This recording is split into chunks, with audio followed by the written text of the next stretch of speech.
nanezerewe cyane mu gitondo nashitse ngaha nsanga abantu bamaze gukubita daboro hasi. Imana ishimwe. Ikintu kinezera cyane abaririmbyi mukobona amashaba abaririmbyi. Imana ishimwe. Haleluya. Kuko abaririmbyi 2:30 batanguye gufata mikro bagatanga kuririmba, kandi nibo batuma abantu bamotive kuzinduka. Kuko abaririmbyi nabo bari muri daboro byagana gute? Ucuvuga ati ntaco na kare nja kwicara hajya gusa, ariko abaririmbyi daboro bayishize hariya. Hari jambo yavuze Asere yavuze munde muri Estras 8:21 avuga igiye gusenga no kwisonzesha. Ariko hariho itandukaniro hagati y'igusenga no kwisonzesha. Inyigisho rero nshaka kwigisha no munsi siyo kwisonzesha, ariko niyo kwigira gute kwinginga. Ni inyigisho nise ibanga ryo kwinginga. Akoranda ati kwinginga none nagira gusenga no kwinginga. Reka ndabeke ngene bitandukanye gusenga no kwinginga. Pio hari 200 nashaka usome. Wanze usome wa mbere mu Banyefeso 6:18. Ephesiens 6 verset 18. Tunyarutse imirongo myinshi mwe nituyisoma kwera umwanya. Musengere muri mpwemu ibihe byose. Mu buryo bwose bwo gusenga. Uburyo bwose bwo gusenga no kwinginga. No kwinginga geza ngaho. Uburyo bwose bugira gute? Bwo gusenga no kugira gute? Ibintu bingahe? Bibiri bitandukanye. Abyumvise? Kuko yaba ari ikintu kimwe ntiyavango no kwinginga. Uburyo bwose bwo gusenga hamwe no kugira gute? No kwinginga. Nashaka twumvishe cyo kwinginga. Niho nashaka tumenye icyo. Kwinginga no gusenga bisanzwe biratandukanye. Uburyo bwose gusenga no kwinginga bandanya. Kandi ivyo mubibere maso mukobeje rwose. Ibiki mubera maso gusenga no kwinginga mubibere maso. Imana ishimwe. Nanamwe bwigere bazi icyo kibazo. Kenshi je nabona nti nabisoma kwinginga abona ni bashatse kuvuga kwinginga nyene no gusenga, sivyo? Ikatwana ikasoma umurongo wa kabiri arahandi muri Filipi 4:6. Philippiens 4:6. Philippiens 4:6. Ntimugire ico mwiganyira. Ariko muri vyose ivyo mugomba bimenyeshwe Imana. Ivyo mugomba cyangwa mushaka bimenyesha Imana. Mu gusenga no mu kwinginga. Gusenga no kugira gute? Nimumva no kuba bitandukanye. Hari ibanga Paulo afise ryo gusenga no kwinginga. Mubisanzwe iyo ugiye cyane ugiye kwisonzesha birimo kwinginga. Kubera kwisonzesha samasengesho asanzwe. Nimwemere inyigisho zabwira ngo mwisezerano rishasha nitwisonzesha. Harumaze kuvyumva. Bisonzesha ryari ibisezerano rya kera. Sivyo. Yesu yabisiguye neza aravyigisha muri Mariko 2, sivyo? Mark 2. Muze kuhasoma nituhasoma 18:20. Mark 2:18-20. Arigisha bamubwiye ati none ko abigishwa bawe batisonzesha. Aravuga ati nta kuntu abagenzi umukwe bo kwisonzesha bari kumwe. Ariko niyagenda uzogera gute? Bazokwisonzesha. Ayo kavuga kugenda kugenda physiquement. Yesu yaragiye physiquement. Ari ngaha mu buryo bw'imwemo. Ariko hariho intambwe ukeneye kube en connection na Yesu bica mu nzira yitwa kwisonzesha. Imana ishimwe. Mu byakozwe n'intumwa 13:2 nabyo gutandika imirongo yose. Muze murayandika abasoma karamu. Acte 13 verset 2. Bavuga ngo pendant qu'il jeûnait. Sivyo? Pendant qu'il servait le Seigneur et qu'il jeûnait. Igihe bariko barakorera Imana, intumwa zakazakorera Imana kandi zisonzesha. Ngo mwe Imana agira gute? Aravuga. Amisezerano rya kera cyangwa rishasha? Rishasha. Acte des Apôtres n'isezerano rishasha. Sivyo? Rero inyigisho zabwira ngo nimusure kwisonzesha ngo Yesu yarabirangije, ni inyigisho zinezera gose Satani. Kubera kwisonzesha bikutuza ku yindi niveau mu buryo bw'imwemo. Hari ahantu ugera udashobora kugera na prière ordinaire. Navuga ni umukristo by'ukuri yatahuye ibanga ry'amasengesho ashaka kubana na Yesu, si cyagezwe, si itegeko. Nta namwe yavuga ngo mutegeza kubigira gutya, jewe ni jewe, uni jewe, sivyo? Navuga nti mwisanzwe n'imiburiburi n'amamanura abantu, n'imiburiburi ugire n'umunsi numwe kundwi, sivyo? Wiyima bleba n'umukate n'icyayi, sivyo? Ugire umunsi umwe gusa uvuga uti uno munsi hari ikintu mpevye ndashaka kwegera Imana, sivyo? Ariko 7 jours sur 7 bleba, margarine, cyayi, tout va bien, turi mu buntu. Hari ahantu ukeneye kugera. Reka dusubire rero kuri sujet yacu, so kwisonzesha. Tukaturi muri sujet ya kwinginga. N'inyigisho nise ibanga ryo kwinginga. Kubera iki bisaba kwinginga? Uvuze kwinginga, imyaka myinshi maze imyaka myinshi ngijijwe, ariko imyaka myinshi kwinginga nari nzi yuko nukuja imbere y'Imana ukensista, ukarira, ukanatera ikigongo Imana. Nimuze gutera ikigongo Imana mwebwe?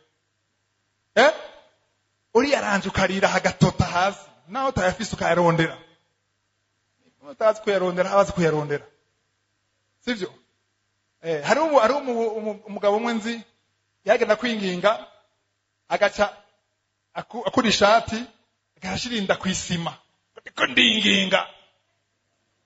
Donc akumva yuko kwinginga no kwibabaza cyane kuvuga amajambo, sivyo? Hariho gusenga ubwira Imana ati Mana mfasha, Mana ntabara, Mana mezagira.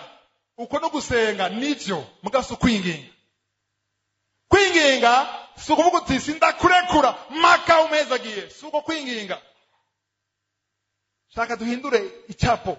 Kwinginga turabe Bibiliya ishisigura kwinginga niki. Ari mu version avuga ngo petition cyane supplication. Hari amasengesho ordinaire. Amasengesho ordinaire azana ibintu ordinaire. Amasengesho extraordinaire azana ibintu bisaba kuvyumva. Reka nenda basiguriye gatoya mu gicapo mushobora kumva. Abantu bamaze kuburana ngaha, ushaka kumuduza mushamutinya gutuza. Kurana si bibi, sivyo? Murigeze kuburana basi. Umuntu yigeze kuburana. Hari n'abajuriste ngaho gati ya. Umbiza kuburana canke tribunal, sentare ni gute mu Kinyarwanda? Hari bavyumviza mu Kinyarwanda. Urukiko, sentare, tribunal, sivyo? Ugiye kuburana bisigura yuko hari ikintu ugiye gusaba. Iyo ugiye gusaba rero hariho umucamanza cyangwa umujuje. Hariho n'ikintu cyitwa umushingwa manza mu Gifaransa n'umuki avoka. Avoka no umuntu akuvugira. Jya mu Imana muri Yohana wa mbere igice cya 2 umurongo wa mbere ngo turafise umu avoka yitwa nde? Yesu. Jya mu Imana ngo Yesu ni avoka wacu. Mvuga tuvugira. Kweka tuvugira. Kwera ki Yesu atuvugira? Ni kwera turakeneye utuvugira. Igituma umuntu akeneye mu avoka ni kwera iyo ugiye kuburana haba ari umuntu umucamanza. Inabwira iyo babaye ikibazo, abantu babiri bagize ikibazo. Abantu babiri bagize ikibazo kenshi bababwira ngo banza mutature amatati mwenyene, mubwire abagenzi, mubwire umuryango, n'ivyanka nta kundi mu rukiko canke muri senare. Kweki batinye kubatwara muri senare ubwa mbere, kuko muri senare nta masantima arimo, nta marira akora. Mwamuze kudakuraba imanza aravuga ati oya mushingana uri umuvyeyi nkanje, ivyo nibikora. Nta gutera ikigongwe umucamanza, hakora amategeko. Nukuva yuko langage ivugwa mu rukiko cyangwa muri senare ni langage y'iki? Y'amategeko. Ivyo muvuga byose bihagaze ku mategeko. N'urubanza aza guca ruhagaze ku mategeko. Igituma rero umuntu uzi neza kuri mukuri, neza kuri mukuri, ukarondera umuntu aza kuvugira umwavoka. Kubera ko murondera umwavoka? Kubera iki? Kubera azi amategeko kugusumvya. urashobora kuvuga ibintu ugasanga ibyo uvuze bibaye aribyo biguciye umutwe. Kera tukira amafilme siko tukira amafilme cyane bazana bafasha umuntu polisi iragufata kataka kuvuga amajambo ngo sha wa mugabo ku neza yawe woceceka parce que tout ce que tu diras peut se retourner contre toi. Mu kirundi ngo ibyo uzakuvuga byose birashobora guhinduka bikaguca umutwe wenyine. Ku neza yawe rero nuceceke. Cyo gituma iyo byanse kushima mu ngorane hakwidodomba tumuceceka. Soza kuvyumva. Gera kuri stade yo guceceka hanyuma nizo gushoboza gushika ahantu ushima mu bibazo. Ariko reflex ya mbere mu bibazo ni kuvuga amajambo. Beka mamuzi yuko amajambo yose uvuga afise umuntu ayaregistra. Arafise impact. Mu rukiko muri sentare niba mumaze kujayo urabona umucamanza n'abari kumwe nawe, ariko hari undi muntu hariya muri kwe benshi naramubona akora yisa gute greffier. Akora iki greffier? Yandika iki? Yandika icyo yumvira, yandika icyo ko bibona, yandika amajambo yose avugwa mwisi y'imwemu dans le monde spirituel. Hari abagreffier bafata amajambo uvuze. Abakurikiye inyigisho nise abamarika bandiho ndashaka kubona ngaha abamarika bandiho, abatarayibona muzoje kuri YouTube mwandike abamarika bandiho nayishizeho. Abamarika bandiho bafite mission ariko bafite uko bakora. Acte yose ukora irafite impact ku bamarayika.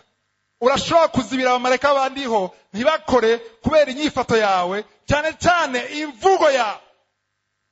Amajambo uvuga ashobora gutuma abamarayika bakora. Amajambo uvuze ari amajambo mabi, hari umugreffier ajeje kwandika ibintu bibi uvuze. Uwo ni umumarayika wande wa Shetani yitwa Daimon. Akazi kiwe ni kwandika amajambo negative, amajambo yo kwidodomba, amajambo yo kwihebura, amajambo yo gutuka Imana, yo kwagiza Imana. Aguma yandika. Kubera iki ayandika? Kubera ayo majambo ayafashe afise uburenganzira bwo kwinjira mu buzima bwawe yisunze ayo majambo nyene. Nabwo mvyumvire. Nicyo gituma Yesu ijambo ry'Imana avuga ngo Yesu ku musaraba ngo yafutse icete kitwagiriza. Nubwo yuko hari amajambo azana wavuze kubera inyifato yawe no kwihana, ayo majambo agira imbere y'Imana nta efe agira. Ariko iyo ugumye muri ayo majambo yo kwidodomba aranezerwa, ari busy.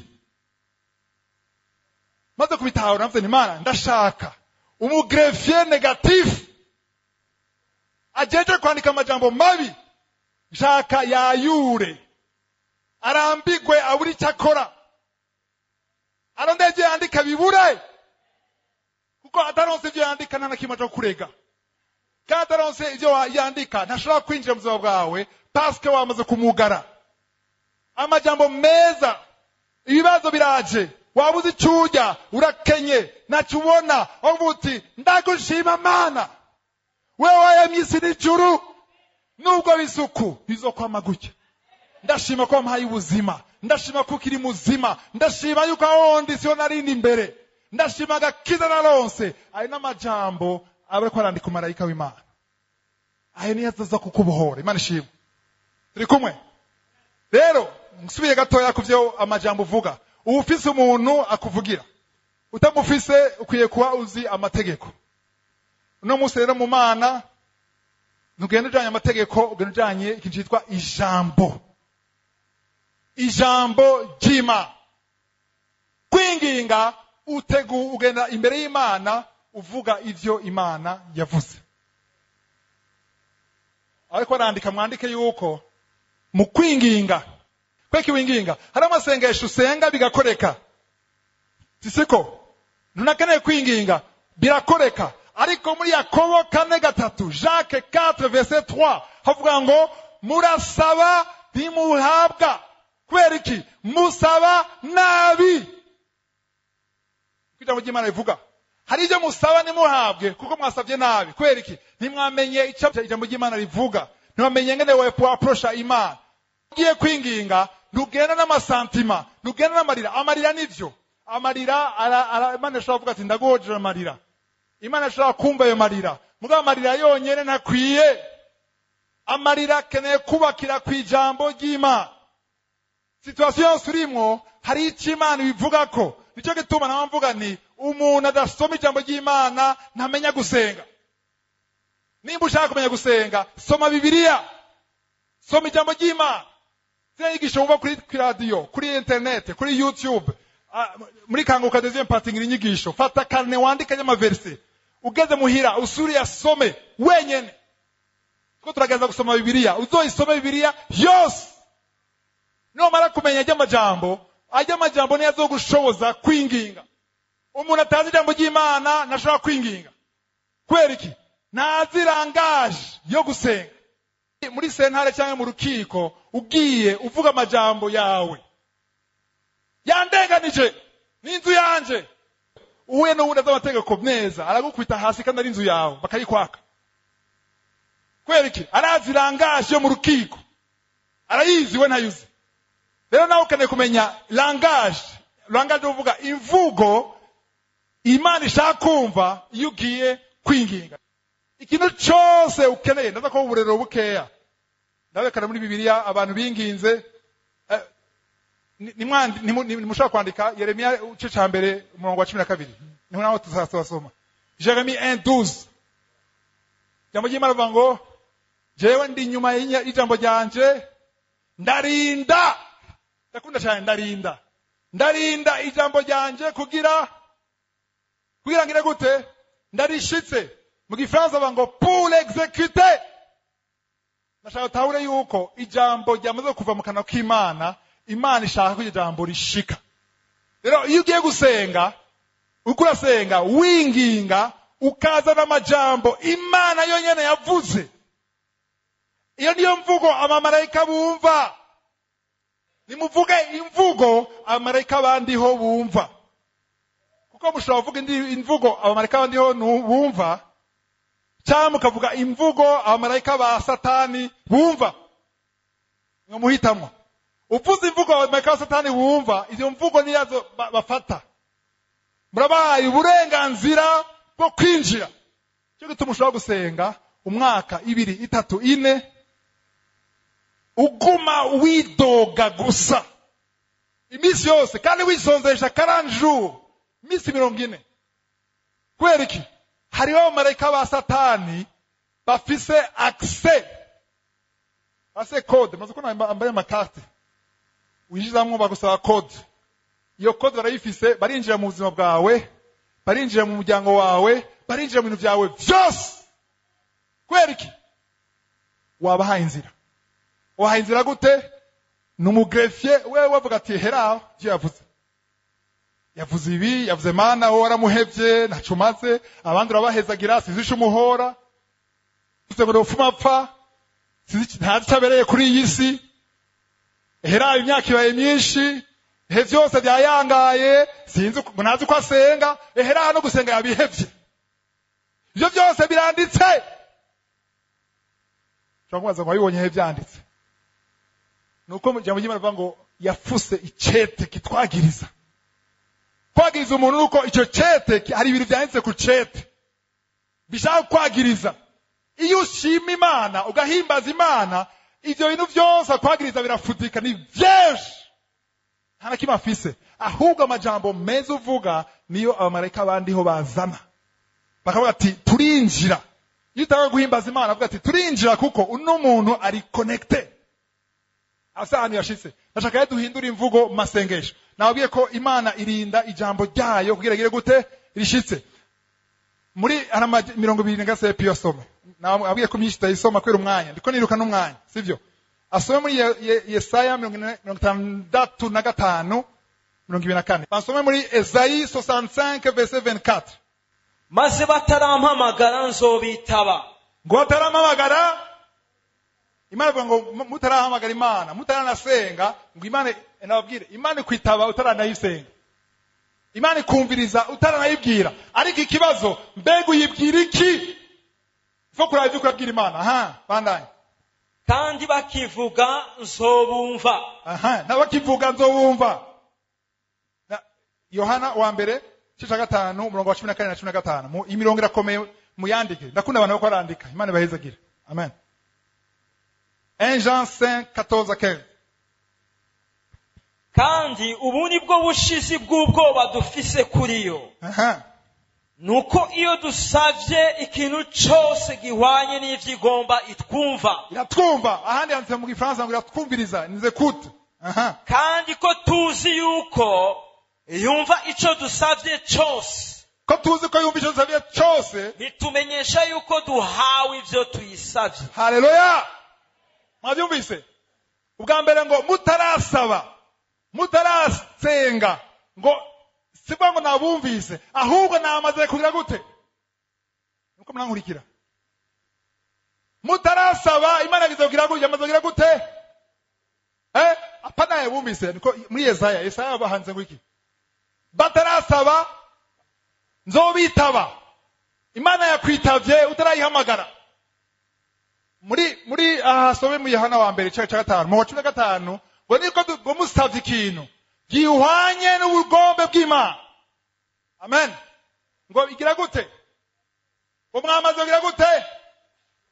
Mwamaze komengo nibakangura mwebwe ntibikanga. Kugihabwa none kirihe ko atashombona. Turongoba niki? Nijyo tukabakaba. Nijyo tugira gute? Twizere.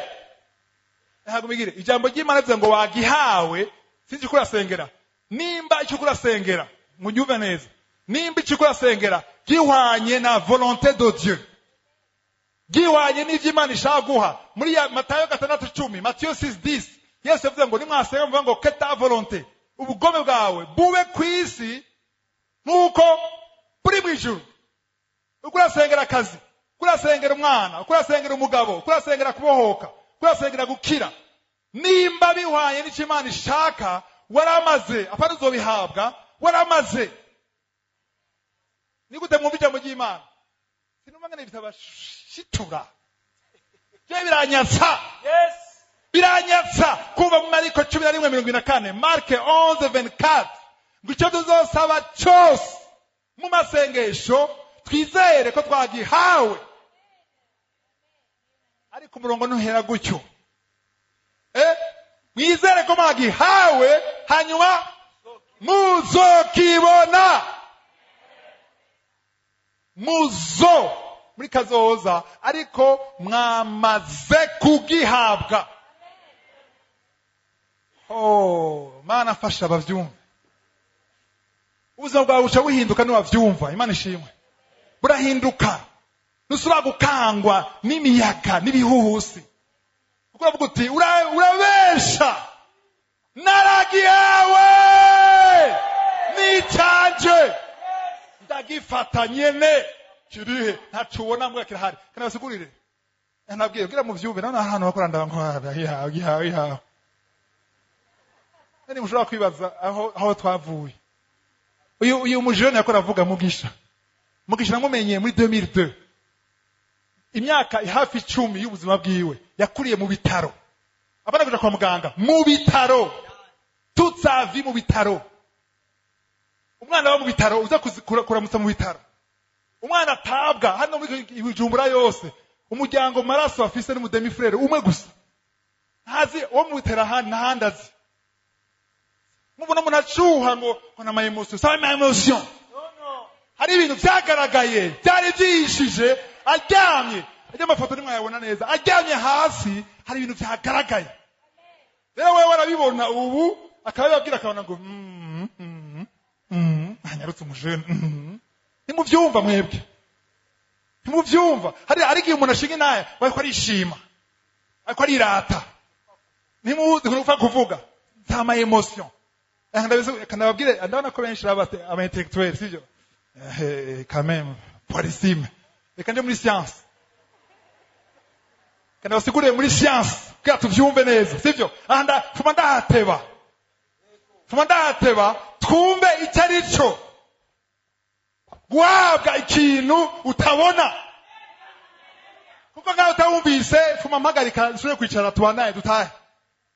Ndashaka mwumvise icyo guhabwa ikintu utabona. Wahawe indya mbwa burashonje.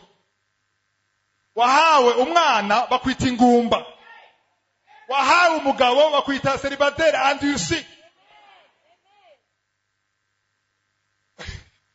Hari ibintu banaguhaye abantu babona le contraire.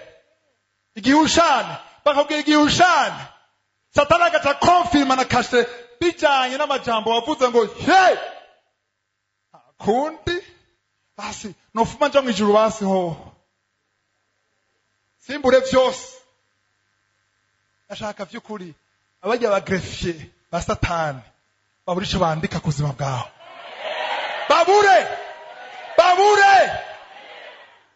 Babure bwati ntacyo dufite twandika. Abandi abagreffier bandiho babe busy n'ivyuya bandika ibitabo bikujana Imana yaguteguriye. Haleluya. Bisaba kumenya ijambo ry'Imana, bisaba kumenya icyo Imana ivuga ku buzima bwawe kuri situation yawe. Nimba ukeneye umwana ukeneye kumenya mbega ijambo ry'Imana rivuga iki ku bantu batararonka abana. Nimba ushaka mariage cyaranse ijambo ry'Imana rivuga iki ku muntu yabuze umugabo cyangwa umugore. Ivyo ega ayo majambo y'ijambo ry'Imana niyo twaye imbere y'Imana mu kwinginga, kandi iyo yugurura umuryango.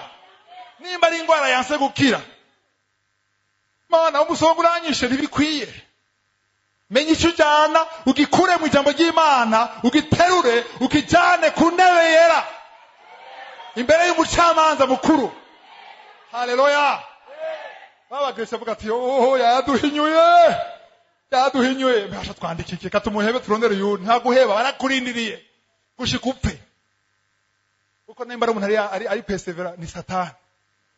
Satani ari persevera. Sinda mumva. Uwo muntu yabicira ubanza, je nacira ubanza shabivamo.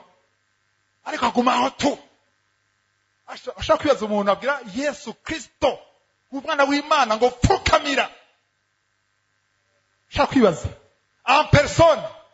Apana kuvuga ngo yosoya ari ngaha nyama n'amaraso pfukamira ndaguha ubutunzi.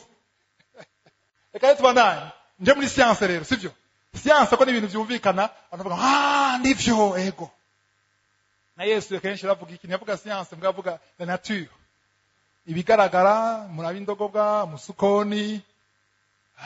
Musukoni kandi sha ego ndabubona nivyo. Yavuga WhatsApp no munsi WhatsApp nibiki nabya kuvyumva.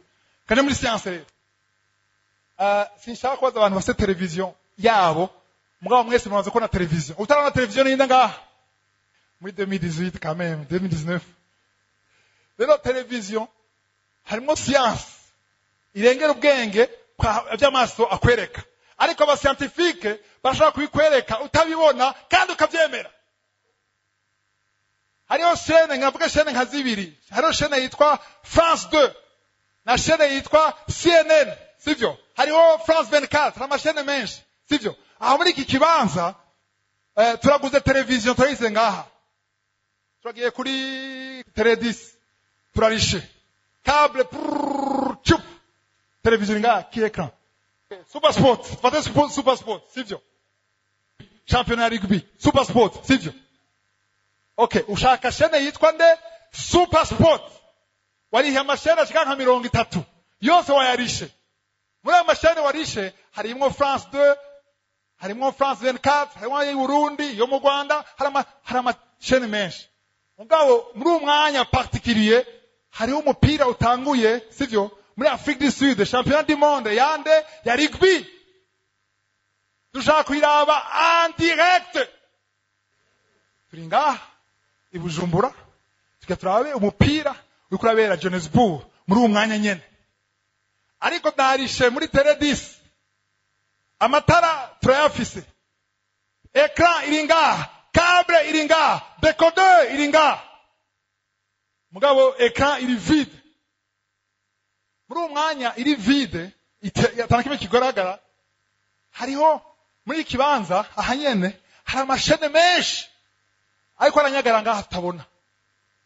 Super Sport muri umwanya ko navuga ngaha nyene irahari hariho amareyon amaselule ngaha tutabona, hariho abunyene, hariho 124 ngaha, hariho RFI ngaha, hariho France je sais pas moi zose, CNN zose zirahari, cyangwa Super Sport, ndakije television,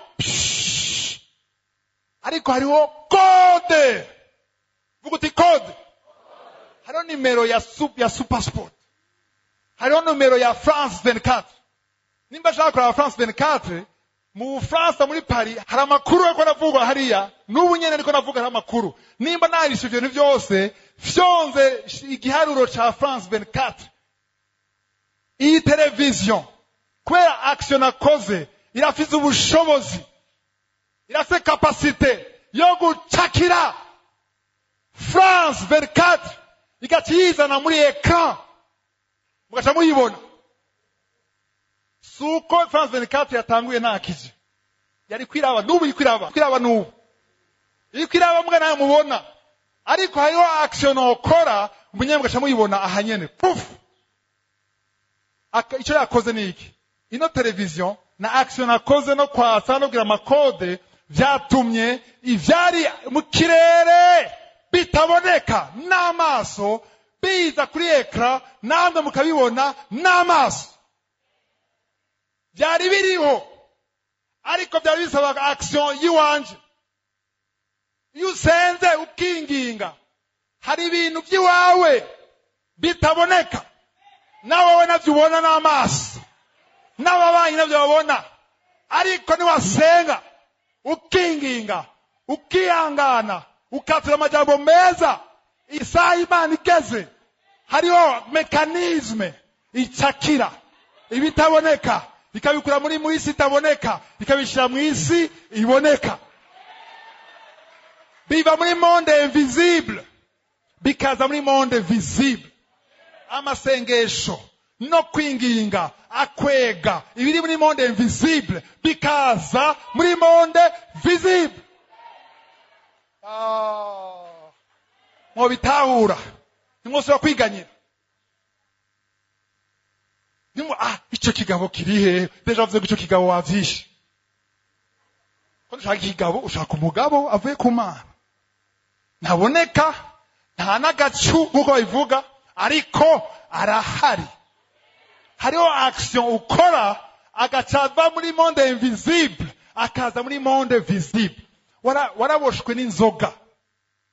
Inzoga ntacyo utakoze ngo ibe inzoga, ntacyo utakoze ngo ibe urumogi, ariko niwasenga wizera ukinginga uhagaze ku ijambo ry'Imana, hazoza inkota ya mpwemu yera ica imigozi y'ububoregwe cyangwa ubusinzi. Kinyarwanda n'ubusinzi, kuboregwa cyangwa gusinda urashobora kuba ushaka kubiheba bikanga. Icyo ukeneye kumenya ngene usenga ukinginga hama ukabohoka. Ivyo ibitaboneka muri monde iyi turimo, Imana irabizana ikabikura hariya ikabizana mu buzima, abandi bose bakabibona. Nijyaja kuri ekran yawe bikaboneka, hari aba hypocrite bazokubwira ngo twaragusengeye, ariko bitaraboneka barakuvuga bagusengeye ko bigaragaye. Ngarabere uburero bwo muri Bibiliya bw'abantu bamenye kwinginga bisunze ijambo ry'Imana, sivyo? Site ngo vyumva itara amatara murana amatara ngaha, hari umwe electricité interrupteur ukoze ko ngo paf hacabiki amatara cyaya usubiga fyonda cyagira gute, si magie. Mwize physique siko, hariho ikintu cyitwa courant fermé na courant ouvert. Courant interrupteur rugurura puf, ugize gutya ni fermé, courant électricité icirengana. Umuduga ngene waka, hari ico keshi kwa ngo contact, si contact ni contact mukosore, si contact na konake zanje mubonanga hewe barisito ngo nake zanje ziri he, ni contact mukosore. Igituma yita contact mazikora basuma bivye imiduga, amafilme yatwigishije ibintu byinshi. Bivye umuduga barabomora bafata insinga zibiri cyo contact bayigira bonyene manuellement umuduga shawaka, si kubaye fermé. ushizemo ukagira gutya hariho circuit ibaye ferme, hari ikintu cyitwa point de contact. Rero amasengesho no kwinginga ni point de contact. Imana ishimwe. Iyo usenga winginga wisunze ijambo ry'Imana, uvuga amajambo mazima, utidodomba, hari uve hatagira ngo pa apana umunsi nyene gihe c'Imana. Haleluya. Amasengesho no kwinginga atuma circuit iba fermé. Ubushobozi bw'Imana apana electricité, la puissance ya mpwemu yera ikikora iciye muri iyo circuit y'amasengesho no kwinginga. Rero gituma kenshi tutishugwa tugana gusenga tukarira contact yuguruye. Circuit iri ouvert. Pera amajambo yawe iruguruye. Hamukaca bibaza ngo amarira atuma Imana ikora. Oya, ntatuma Imana ikora. Ariko Imana ikeneye imvugo yayo. Yavuze iki ku iyo situation? Ivuga iki ku buzima ubayemo? Inkuru nshaka kubabwira bwa mbere, mwese murazi inkuru ya Eliya ngene yasenze inshuro kangahe? Inshuro 7 fois. Inshuro 7 atavuga ngo abwira Ahabu ngo ndabonye iki? Agacu. No musakiza kuna agacu. Murahura nta gacu. Nta gacu. Wapi nta gacu? Abwira agacu ni kizana. Hari ikintu kizana agacu. Nimuse kumanga mana ndashaka agacu. Hari kumenya agacu kaza gute? Sugusara, sugusemerera cyane, sukwizozesha ni vyiza cyane. Muga nukubengene wisonzesha. Nukubengene usenga kugira agacu kaze hanyuma haze imvura. Gusura mu byagezwe canke gutegeka kwa kabiri mu Kinyarwanda. Deuteronome chapitre 11 burahategura wewe, sivyo? Abami ba mbere igice cya 17. 1 roi 17. Umurongo wa mbere. Turabona Eliya avuga yuko imvura ihagaze. Itazosura kugwa. Gushika ijambo rije. Uvuye ku Mana. Mani majambo ni Imana yagize gute? Yahagaritse imvura. Si Satani yahagaritse imvura, ni Imana yahagaritse imvura. Muri mu bami ba mbere 18 chapitre kurikira 1 roi 18 umurongo wa mbere. Imana y'Amana nyene yavuga ngo imvura yahagaze haciye 3 ans et demi. Hagati ya chapitre ya 17 17 na 18 haci imyaka 3 n'igice. Umbarango bizi gute? Ndabibona muri Yakobo 5 17 na 18. Jacques 5 verset 17 à 18. Bavuga ngo Eliya yari umuntu nkatwe. Arasenga imvura ihagarara. Arasubira aca imyaka 3 n'igice. Arasubira arasenga. Imvura igira gute? Iragwa. Icyo mvuge gutahura nuko Eliya yasenga ahagaze ku ijambo yavuye mu kanwa kandiho. Agangana basigurire ikintu Eliya atahuye. Inyigisho muze kumva henshi hari ikintu Eliya atahuye abantu benshi bataratahura. Eliya aratahuye icarisho iyo imvura itaze igituma. Yabikuye he? Yabikuye mu ijambo ry'Imana. Mwana babarira. Nugusoma Bibiliya ukamenya ijambo ry'Imana rivuga iki. Muri gusura mu byagezwe Deuteronome 11 verset 13 à 14. Tunyarutse umwanya kuri tureka.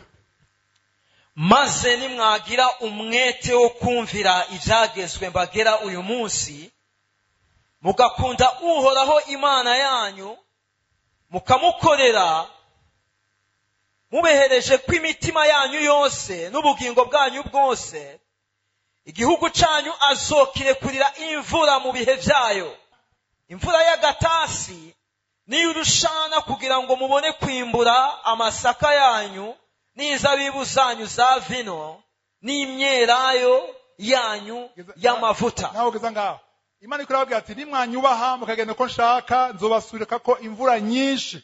Mane majambo burongo umugisha. Umurongo wa 16 simba kuri mwanya. Mwumbirire 16. Ariko mwirinde imitima yanyu yoye gusukwa, mugakikama mugasaba izindi mana mukazisenga. Ahanye akora arabagabisha nimwanyubaha mukitonda mugana mu ijambo ryanje nzobaha imvura muhezagirwe, sivyo? ariko nimwaza gupfukamira ibigirwamana. Kenshi muravuze ibigirwamana babona amastatu, nivyo amastatu n'ibigirwamana, ariko abantu bafukama imbere y'ibigirwamana saba pfukamire amastatu gusa. Ikigirwamana ni ikintu cyose gitwaye agaciro k'Imana mu buzima bwawe. Ikintu cyose wumvira kandi neza uzi ko gitandukanye n'icyo Imana ishaka, ukagipfukamira, ukagikorera. Ikintu cyose kigutandukanye n'Imana kandi ukagipfukamira ukagikora, tuvuga yuko ni ikigirwamana. Nimwapfukamira ikigirwamana nzokora iki? 17 verset 17.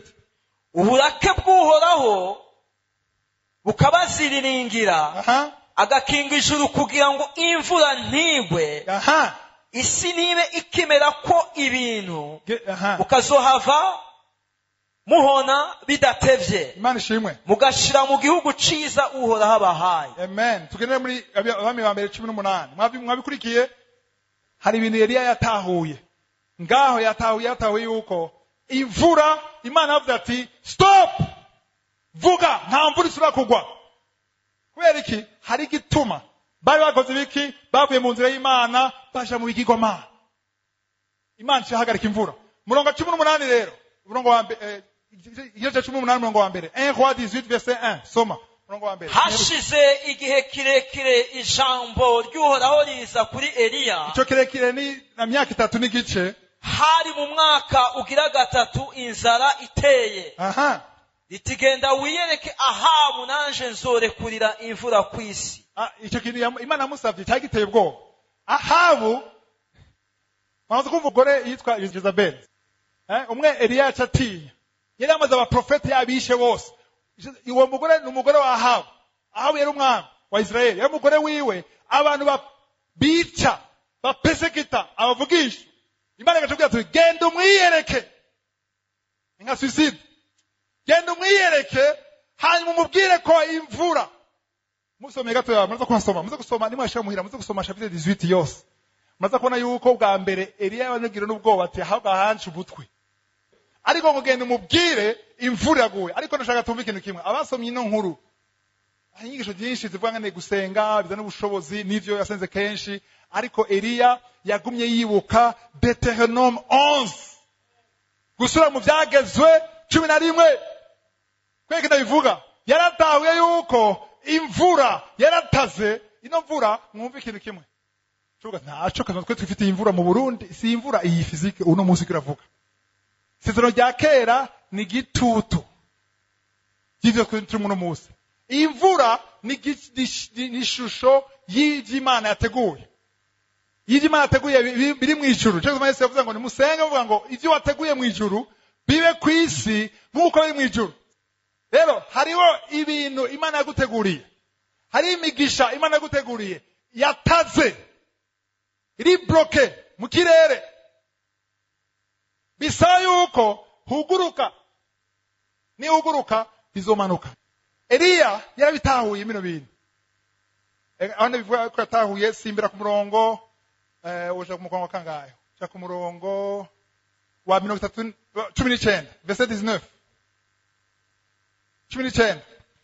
Nuko rero ntumamagarize Abisirayeli bose. Akabwira Ahabu.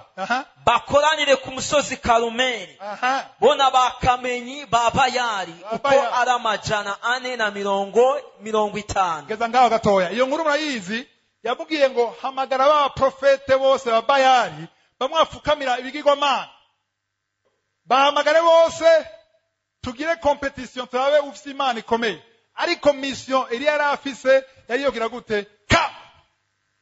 Bacu umutwe bose kandi abaciye imitwe bose. Umuzi wa mbere ngigiri jeune ngikizwa asati ino Bibiliya atebwo guca imitwe abantu muvugisha w'Imana. Navuga ni abana bahoye iki? Ikibazo yari afise sawa abantu yari afise ikibazo c'ibigirwamana. Yavuga ati ibigirwamana byose biveho. Murabizi inkuru ngene byagenze, yarahamagaye yarababwira ati mutangure mwebwe bashaho amazi, murabizi amabuye. Hanyuma hagera igihe turu yiwe acahamagara Imana, umuriro w'Imana agira gute? Uramanuka uraturira ibimaze. Maze guturira cyabaye rero murongo 39. Soma verset 39. maze abantu bose babibonye barunama bashika hasi. Baravuga bati uhoraho niwe mana. Uhoraho niwe mana. Shika kuri 41. Maze Eliya abarira Ahabu ati genda uduge ufungure wuhire kuko numva akariri k'imvura nyinshi. Haleluya! Eliya yavuze agacu ryari. Niko nakurikira neza. Bese karanda avuga gute? Tugenebwe kandi. Maze Eliya arababarira ati nimufate abo bakamenyi ba Bayali. Bafate hanyuma ntihagire ucika n'umwe. Barabafata. Maze Eliya abamanuka ku mugezi Kishoni abicirayo. Irindira yisha abantu avugisha bangahe ba Bayali 450 umurongo wa 40 sivyo? Sikunda wiga muje kwica sivyo? Hari wa Bayali mukeneye kwica bimwemo umwuka. Hari ibigomana mufise mukeneye kwica kugira imvura imanuke. Hari imigisha itazopfije kubera ubuzima urimo. Kubera ibyaha urimo. Kubera udashaka kwihana, kubera udashaka kuva mu nzira y'ibyaha, kubera udashaka kwitandukanya n'icyaha, kubera kuba widodomba bigaca bizibira. Murongo 40 barabishe bose 41 niyo yaciye avuga iby'agacu. Ntimwa bitahuye agacu kavuzwe ari uko bavuyeho bose. Ibigomana vyose bipfuye. Ibigomana wicaye ko uve ngaha uvyishe. Nimba ari telefone ikujana mu vyaha, ibintu by'ubusambanyi, ibya pornography, ibintu bya masturbation, ibyaha byose ubitandukanye navyo. Sino uzoshobora kurira urire nta gihinduka. 41 mwayisomye yayisomye murongo wa 41. Muko murabikurikira? Murongo wa 42. Nuko Ahabu araduga aja gufungura. Eliya nawe araduga aja ku mpinga y'uwo musozi Karumeli. Amen. Arunama ashika hasi acurika umutwe mu maguru. Eliya yagiye ku musozi ryari abanje gukuraho ibigirwamana byose. Nta muntu numwe umwe gusa avuze amen. Birakure yice binige kuko birakuzibiye kuja mu muhamagaro w'Imana. Rekura ibintu byose barako Imana itanezerwa bidahonja mu Imana bikureho. Cyo kintu cyose uha agaciro. Kiravyuka kare mu gitondo gusenga. Ariko kare naramvyuka mu gitondo. Imbere yo gusenga nkanda kuja muri WhatsApp. Ngasanga yashe ntwagwa n'ibiri ndani. Cyane yura nti ako mvyuse byukuri ntangure WhatsApp, ntangure internet, ntangure Facebook. Oya ndavuga nti ndavyuka ikintu cya mbere ndiho. Ubwa mbere na mbere Imana. Nicyo kintu cya mbere giye gutangura. Ikintu w'agaciro niyo Mana yawe. Nimba ushaka kuja kudandaza umubiri wawe ukaja mu busambanyi, nubwo yuko iyo uwo mubiri waguhaye agaciro, plaisir wahaye agaciro, Imana izi ubwa mbere. Nimba ushaka kwinginga, stop. Shaka rero bubiri bwo muri Bibiliya, cyendabaha mwishuri twavuga ngo matiyo, ndabaha matiyo yo kwinginga kumaka amwamwe. Niko nabereka amajambo mukwiye guhagarara ko giye muko muringinga. Muhame wa kabiri 2 Rois 20. Abami wa kabiri igice cya 20. Soma murongo wa mbere ushaka 6 bukebuke. Muri iyo minsi Hezekiya aragwara agera hafi yo gupfa. Hezekiya yaragwaye agera hafi yo gupfa. Bukeye umuvugishwa n'Imana Yesaya mwene Amosi aza kuri we. Ijambo ry'umuhanuzi ry'umuvugishwa. Abantu bakunda bavugishwa, mumenye yuko bavugishwa ni hamavuga ivyo ushaka kumva. Imuronda bavugishwa imigisha gusa. Umuntu azovuga imigisha point d'interrogation. Ntiyamavuga imigisha gusa, avuga ivyo ndiho amutumye kuvuga. Nuzomenye mvugisha ukuri. Akubwira ivyo Imana mubwiye kuvuga. Hari ukubwira vyiza gusa wagira unezerwe kumukora mu mufuko.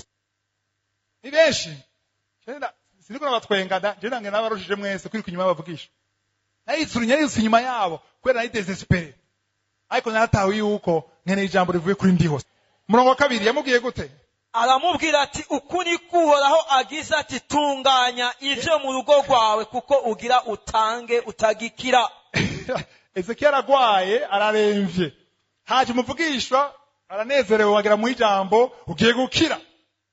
Abwira ati gira testament ugira upfe kuko nukira. Mwene majambo ubugobe bw'Imana nuko upfa. Yabifashemo gute bandanye? Maze Hezekiya ahindukiriza amaso ku rusika asenga Uhoraho. Ati tegera Uhoraho we, niwibuke ingene nagendera mu vy'ukuri imbere yawe n'umutima utunganye ngakora ivyo ubona ko ari vyiza. Mwene majambo aranse gupfa. Hezekiya ararira cane. Bandanya. Ariko Yesaya atararengana ngo ave mu nyubakwa, ijambo ry'Uhoraho riza kuri we. Yesaya yaraje atanga message. Umugabo aja kuri mira ntakurira. Yesaya hakumuhoza. Cyarifatira ikati korose. Je naje mission yanje. Wewe n'Imana yawe muramenyana. Arigira.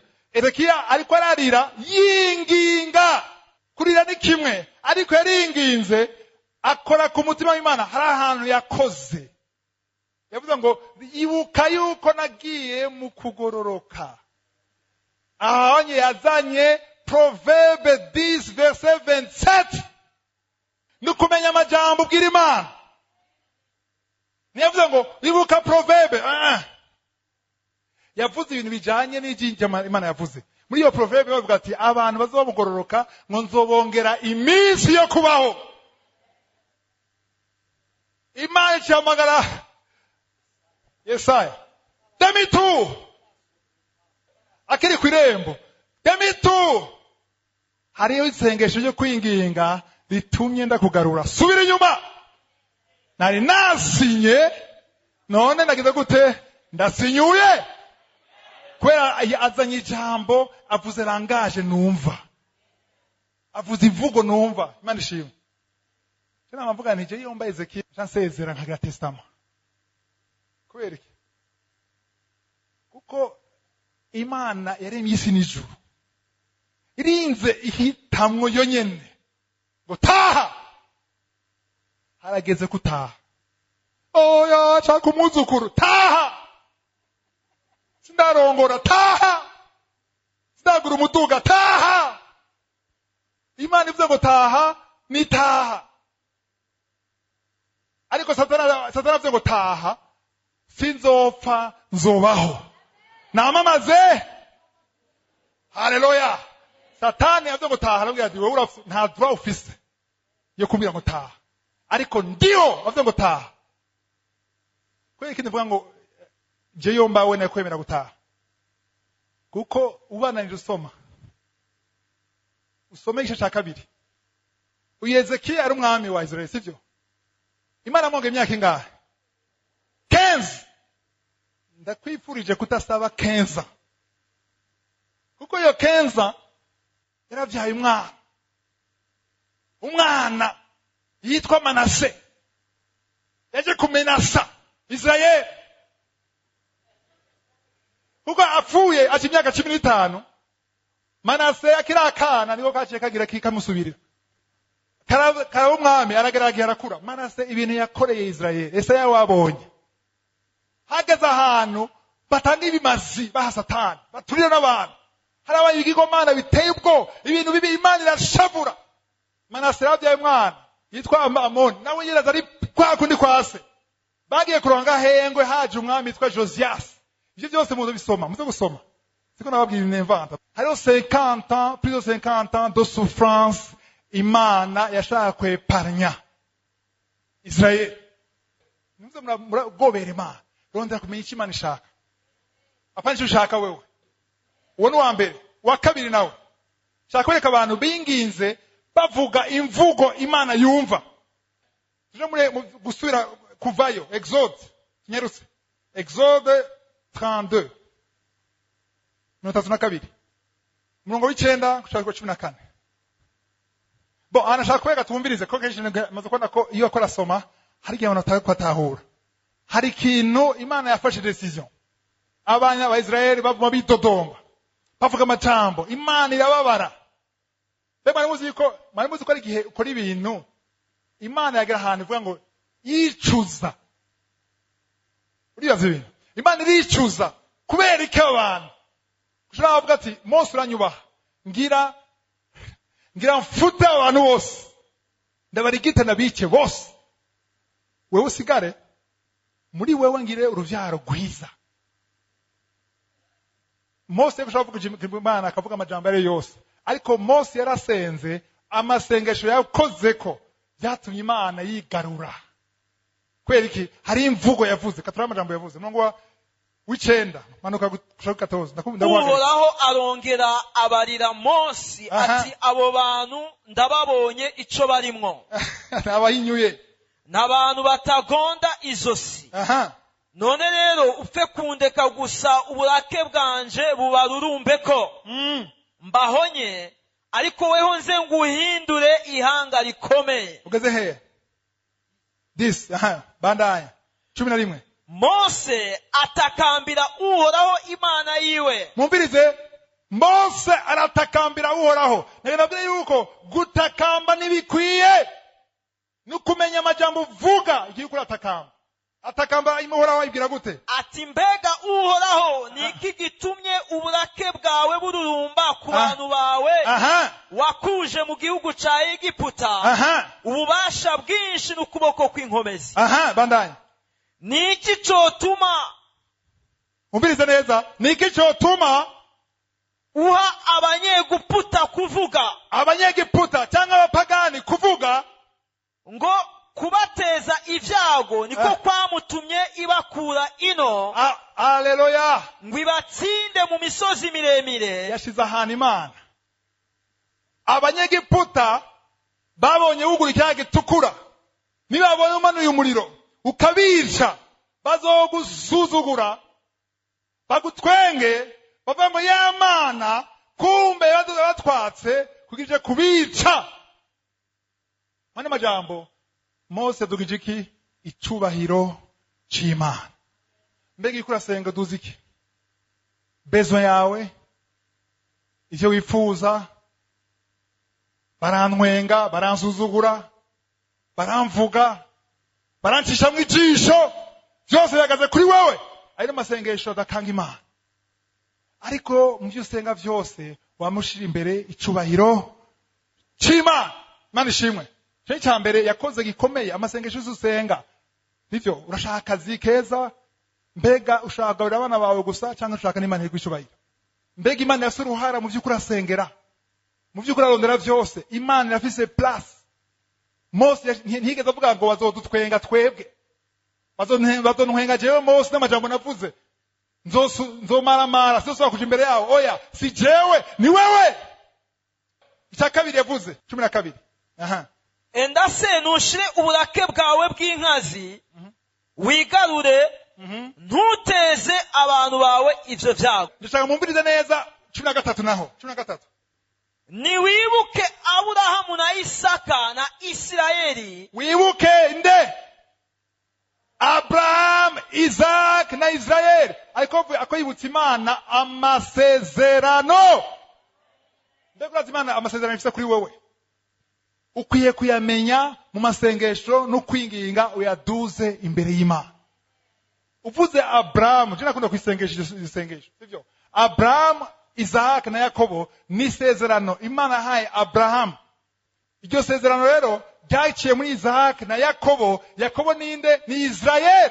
Yuno musi hari abantu batabizi kiya gihugu cha Israel rya zina ni rya Jacob.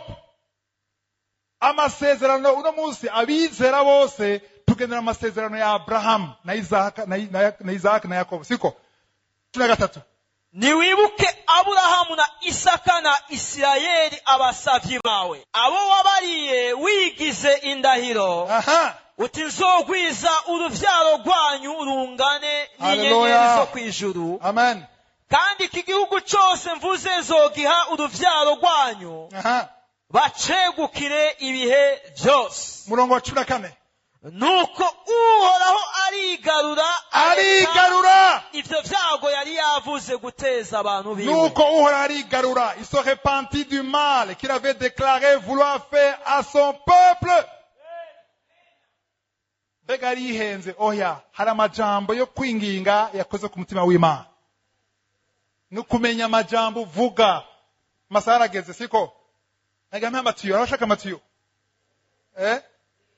Nagafata amaka ane gusa, sivyo?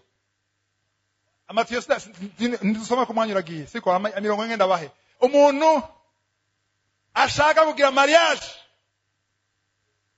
Byaranse. Hano umuhungu akuraba. Abakobwa bose barakubenga. Kandi usenga, wisonzesha. Mana ndashaje. Ntibikora. Imyaka ibaye myinshi, ntibikora. Mana barantwenga, ntibikora. Uko no gusenga mugasa ukwinginga. Turabisoma. Ari ijambo rimwe gusa ushobora kubwira Imana. Genèse 2:18. Mwazandika. Itanguriro cya kabiri 18. Sinzi ko yasoma gatoya. Hari amajambo Imana yo nyene yivugiye ushira imbere. Hari amajambo uvuga abamarayika bandi ho bakabandika ngo arabizi. Ibivuze rero byo dukorera. Cya kabiri 18. Uhoraho Imana aravuga ati, amaze kurema Adamu na Eva, si vyiza ko uyu muntu yibana wenyene. Si vyiza ko uyu mugabo. Amwe ikirundi va umuntu, uyu mugabo. Hinge ndamuronderera umufasha bikwiranye. Umugabo yaremwe wese hari umufasha bukwiranye. Apana shaka. Apana guyawe, apana wifuza. Apana ujye guma ubohesha, uzitira. Hari uwo mukwiranye. Mu Gifaransa bavuga ngo inede semblable. Umuhungu byaze kuronka umugore. Genda muri Genèse 2:18. Mana ijambo ryawe rivuga ngo si vyiza ko nguma jenyene. Ndize ijambo ryawe rivuga ngo hari umufasha dukwiranye. Mbega umukobwa azovuga gute? Mana Itanguriro 2:18 rivuga ngo ntuzovuga ibitanditse muri Bibiliya. Si vyiza ko umukobwa aba wenyene, naho byanditse. Naho byanditse. Si vyiza ko umukobwa kuba wenyene, naho byanditse. Vuga ibyanditse. Nivyo bifite impact. Vuga uti si vyiza ko umugabo uri umukobwa, si vyiza ko umugabo aguma wenyene. Bisigura ko jewe mukobwa ndumufasha akwiriye umugabo umwe ku isi. Haleluya. Si bikino. Abamarayika bandi ho bavuga gutyo. Arabizi ko yaremewe umugabo. Koga mukiri mwenyene ni murindire umwe. 1 Corinthiens 11:9 nitwasoma havuga yuko umugore yaremewe umugabo. Si umugabo yaremewe umugore. Abagore ngana amen bavuga mugabo ndivyo byanditse. Abakobwa bose muri ngaha waremewe umugabo. Kiretse nimba udashaka mariage. Ego hari udashaka mariage. Kandi muri Bibiliya 1 Corinthiens 7 baratanga freedom. Udashaka mariage ntayushaka. Sica. Ariko nimba ushaka umugabo menya ngene usenga. Usenge Mana ubona aremewe. Ahari nubwo ntaramubona ndamuhezagiye. Murinde mu gitondo utegura umunsi ubuteguriye nawe. Umusengere. Amenye ubwenge buve ku Mana. Igihe cy'Imana kigeze azoza. Kumenya amajambo muvuga. Umugore agize mariage cyangwa umugabo amakaba ari mu bugombe bw'Imana. Uvuga ko ari muri mariage ya kwera. Apana mwe bakwegera mu nzu. Hano baraza kutubwira bambwira muri kanguka. Sengera ndongo mwana. Tagusavye. Umuntu n'umugabo wawe murabana. Ego turi kumwe. Ariko ntituragira mariage kandi ntaransaba. Noshaka nsenge gute? Banza muvane. Soka. Nivyo harabavanye baragenda gutunganya basore barabana. uhagarare mu jambo bamukuri banze agusabe famille igutange bien. Abaheburayo 13:4 ngo que le mariage soit honoré par tous. Hébreux 13:4. Rero nimba ufite umugabo peu importe nubwo uvuga ngo narihenze n'umugabo wawe iyo sindabimenya nta kundi n'umugabo wawe. Nimba umugabo wawe rero urashobora gusenga mwagize mariage vyanse kuronka uruvyaro vyanse kuronka umwana warasenza wagiye kwa muganga waragize ibiki byose imyaka irarengana nta mwana nuzo gusenga akana mana kana kwinginga nuguhagarara mu ijambo. Ashaka guheka ni vyiza ko ashaka guheka umugabo urabe ijambo ry'Imana rivuga iki amasezerano y'Imana avuga iki. Itanguriro chapitre 1 verset 28 Genèse 1:28 nyarusa. maze Imana irabahezagira ati nimurondoke. Kezaho maze Imana ihezagira umugabo n'umugore ngo nimugire gute nimurondoke. Mugwire mwuzure isi muyiganze. Verset 28 ngo mukanza bavuga ngo soyez féconds. Haba ikibazo cyo kubyara hari infertilité uvuga uti Imana wavuze ngo soyez féconds uhagaranga aho nyene wavuze ngo tugwirire uvyaro. Imana ishimwe. Umugrevier wandiho arandika ngo aravyatuye nta vyemvanse agaruye y'amajambo wavuga muri Jardin d'Eden yuko atugire uruvyaro. Abadamu barabangira ngo jewe narafashe ndabipamwo nakanguka nacenda yiheba wiziritse ariko vuga uti uko bimera kose biteba binyaruka ariko ndazi ko ijambo Imana yavuze ati soyez féconds. Ikintu kibuze rero fécondité ni ikintu kizibira umugambi w'Imana. Rero kurasenga hagarara ku ijambo Imana yavuze. Cya gatatu hari abashomeri bari ngaha apana bashaka promotion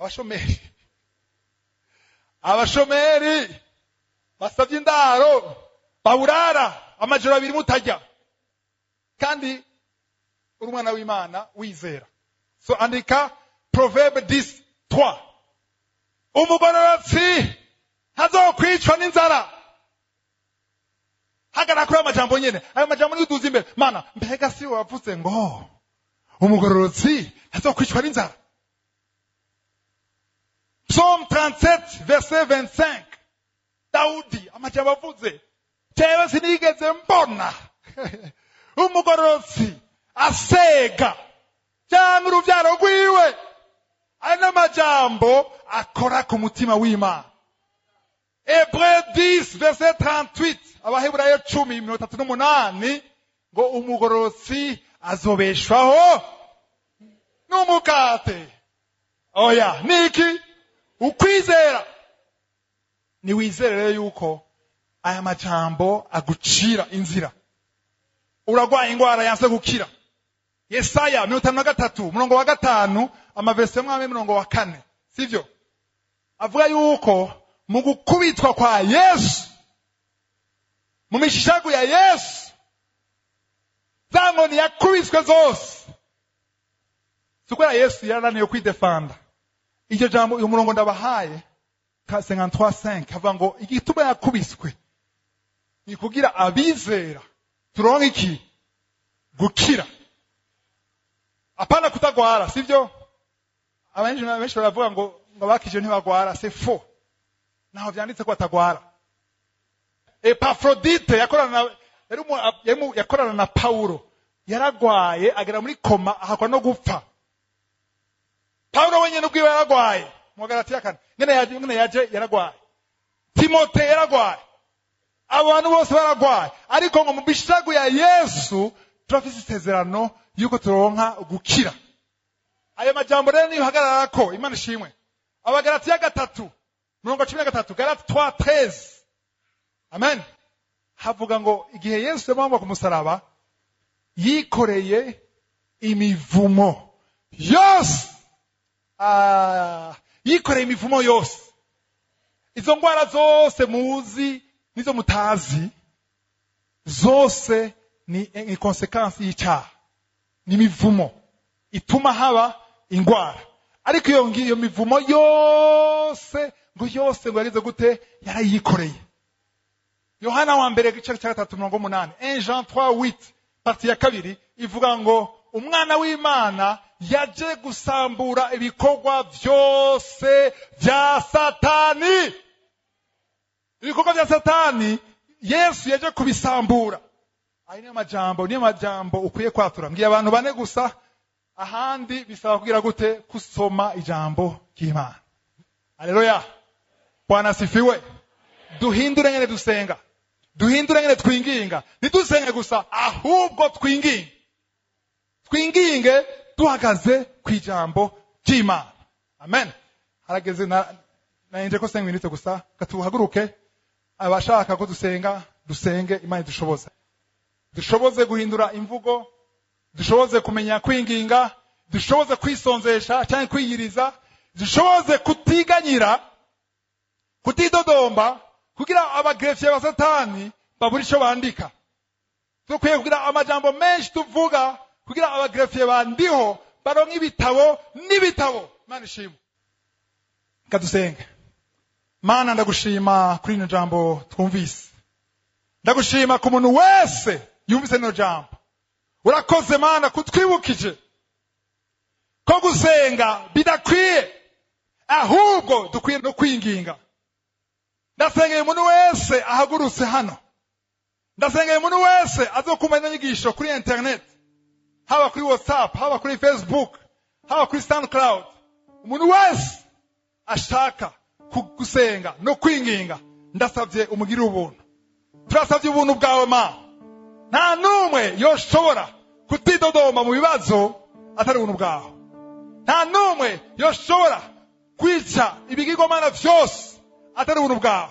Turashaka kutwugura amaso kandi uw'inkomezi, ibyo Satani yateze vyose bisambuke kuva kwino saha Mana. Ndasavye ivyete vyose by'abagrefye ba Satani, ibyo madayimoni yanditse vyose kuri twebwe, turihanye ubifute vyose. Dusavye ngo Mana udushoboze kwandikisha amajambo mazima, kwandikisha amajambo akoresha icubahiro, kwandikisha amajambo aduha intsinzi mu izina rya Yesu. Ijambo ryavuga ngo nitwasenga twizeye ko twabihawe tuzoyibona.